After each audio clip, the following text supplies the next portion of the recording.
नमस्कार दोस्तों, स्वागत है आपका अपने YouTube channel target study hub पर। दोस्तों देखिए, आप लोगों के भीतर में यूपीएसआई ओवर एज से संबंधित काफ़ी ज़्यादा जो है आप लोगों के भीतर एक नैराश्य यानी निराशा का सोच आपके भीतर पनप गया है। ऐसा इसलिए हुआ क्योंकि आप लोग की जो दृढ़ संकल्प की जो स्थिति होती है वो कमज़ोर धीरे धीरे होने लगी है।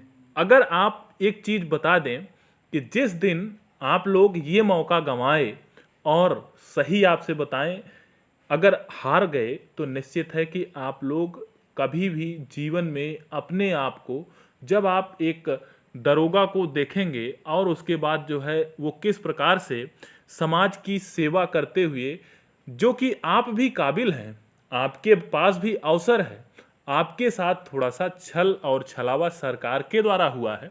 छलावा इसलिए मैं कह सकता हूं क्योंकि सरकार ने 2016 के बाद में 17 में कहा, 18 में कहा, 19 में कहा, 20 में कहा, वैकेंसी नहीं लाई।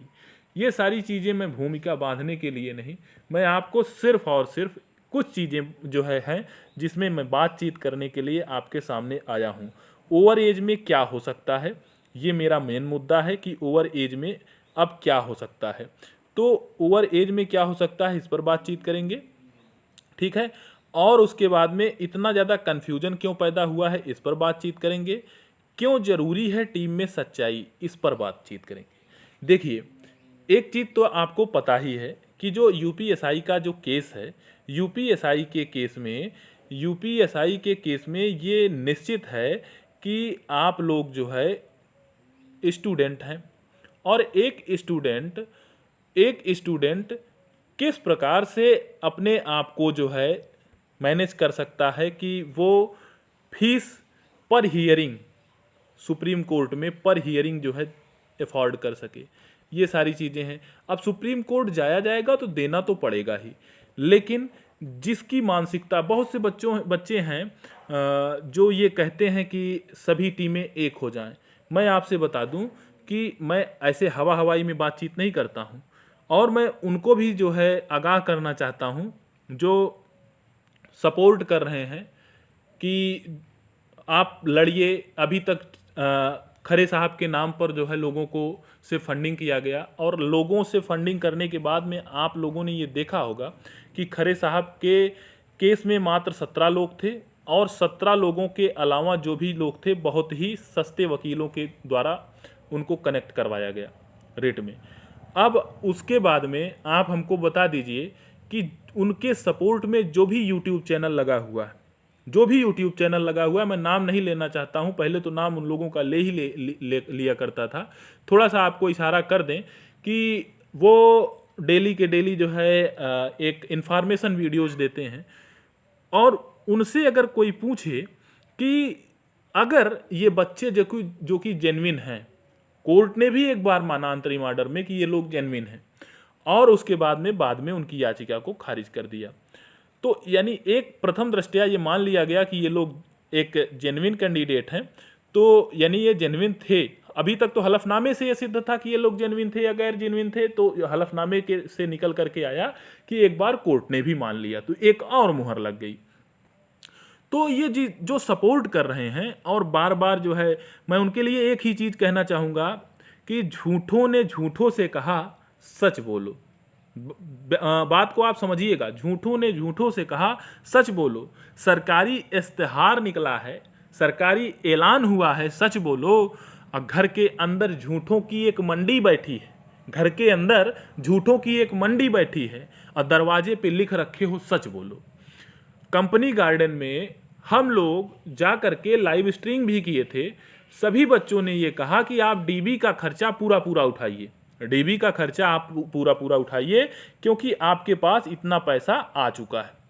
तो उन्होंने जो आंकड़ा प्रस्तुत किया, वो आंकड़ा एकदम समझ लीजिए कि समझ से परे था।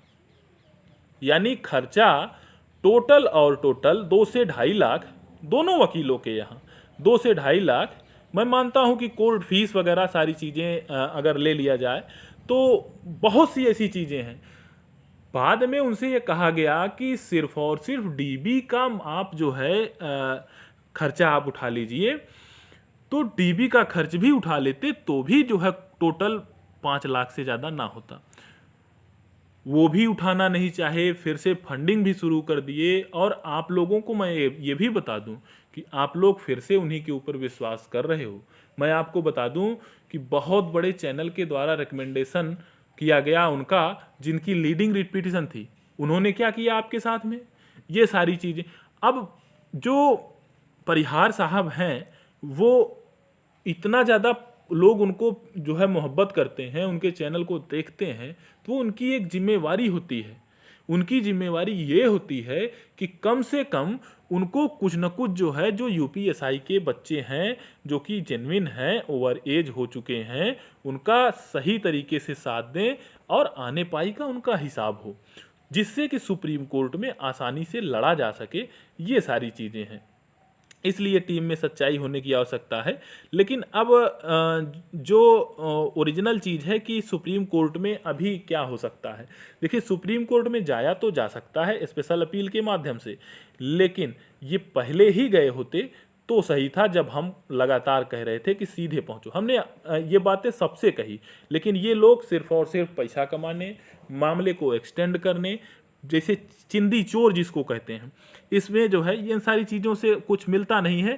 थर्ड मोर्चे पर आप लोग जो है इसलिए विश्वास करो क्योंकि उनके साथ में जो भी लोग लगे हैं सिर्फ सब के सब छात्र हैं, सब के सब छात्र हैं, और ऐसे छात्र हैं जिनको सिर्फ और सिर्फ दरोगा बनना पसंद है, और उनके लिए जो है दरोगा से बड़ा जीवन में कुछ भी नहीं है। उनके लिए दरोगा से बड़ा जीवन में कुछ भी नहीं है।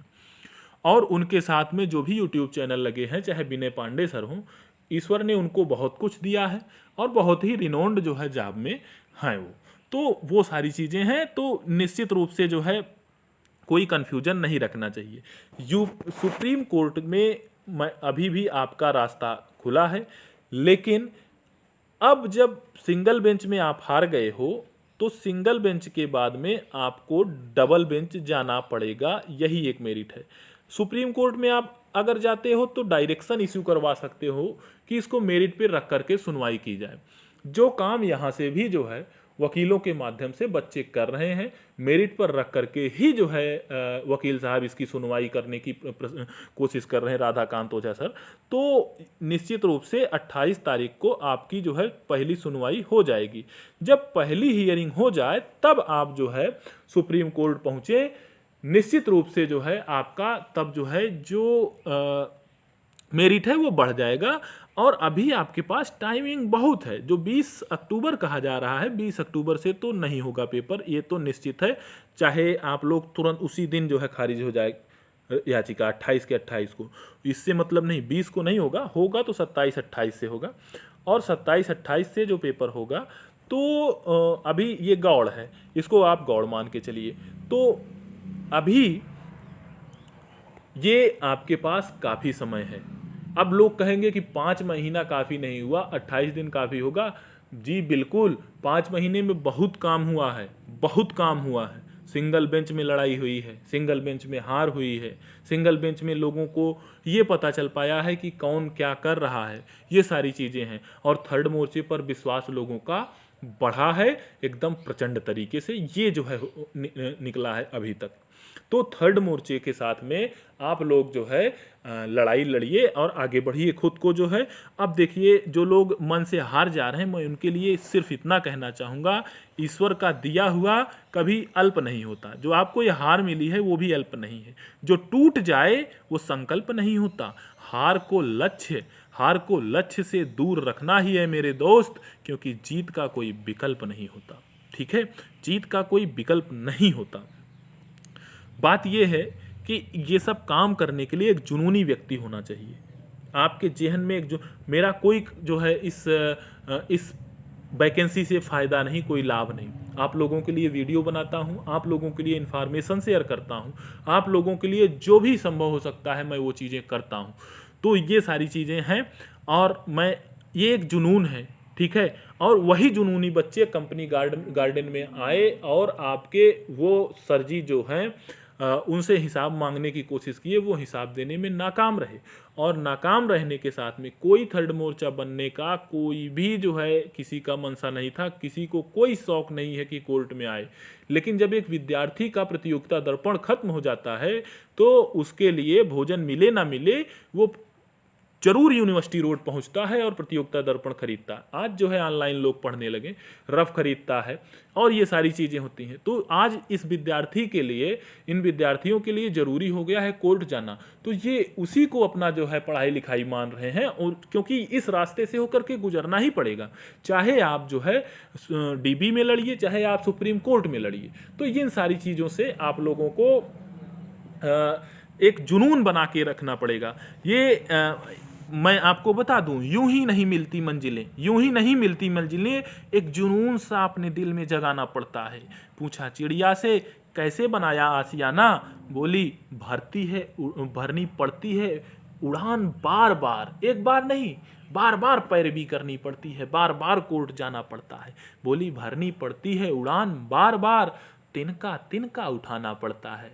फलाने जगह से कागज़ लेना पड़ता है तिनके के रूप में, फलाने जगह से जो है एक इन्फॉर्मेशन लेना पड़ता है तिनके के रूप में, फलाने जगह छत्तीसगढ़ और झारखंड जो है में कितने साल का छूट मिला, राजस्थान में कितने साल का छूट मिला, ये जो है तिनका तिनका उठाना पड़ता है। तब जाके पैरवी करने के लिए आपको जो है एक जुनून सा दिल में जगाना पड़ता है, कौन से वकील हैं, कौन से क्या, ये सारी चीज़ें हैं।